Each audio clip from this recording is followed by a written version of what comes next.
कश्मीर में गूंगे नींगर सां पंजनि जवाबदारनि पारां इज्तिमाही ॾाढाई जो इंकिशाफ थियो आहे। ईदगाह पाड़े में पंजनि जवाबदारनि गूंगे नींगर फैसल मलिक खे इज्तिमाही ॾाढाई जो निशानो बणायो आहे। मुतासिर नींगर खे मेडिकल चकास लाइ अस्पताल मुंतक़िल कयो वियो। पुलिस कार्रवाई कंदे 3 ॼणनि खे गिरफ़्तार करे वरितो, जिन खां जांच जारी आहे।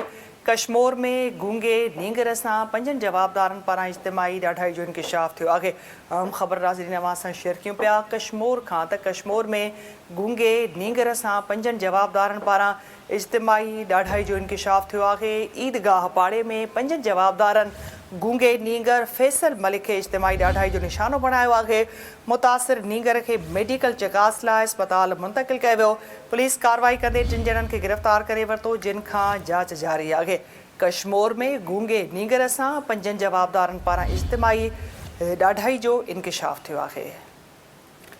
किरपाल आवाज़ अचे पियो, आगाही ॾिजो। हे ॿुधाए पियो वञे त कश्मीर में गूंगे नींगर सां पंजनि जवाबदारनि पारां इज्तिमाही ॾाढाई जो इंकिशाफ थियो आहे। ईदगाह पाड़े में पंजनि जवाबदारनि गूंगे नींगर फैसल मलिक खे इज्तिमाही ॾाढाई जो निशानो बणायो आहे।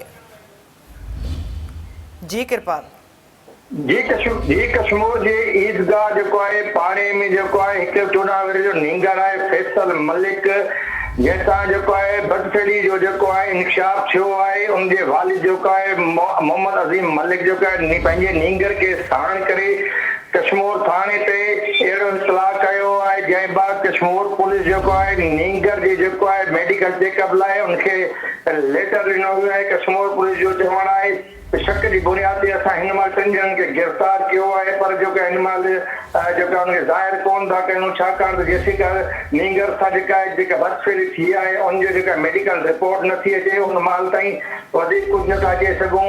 हिन महिल जेको आहे इंतज़ार कयूं पिया त जेको नींगर सां जेका बदफेड़ी थी आहे त उन ते जेका मेडिकल जेको आहे रिपोर्ट जल्द अचे त उन खां पोइ वधीक कार्रवाई कयूं। जी ठीकु आहे किरपाल, अपडेट करण लाइ वॾी महिरबानी।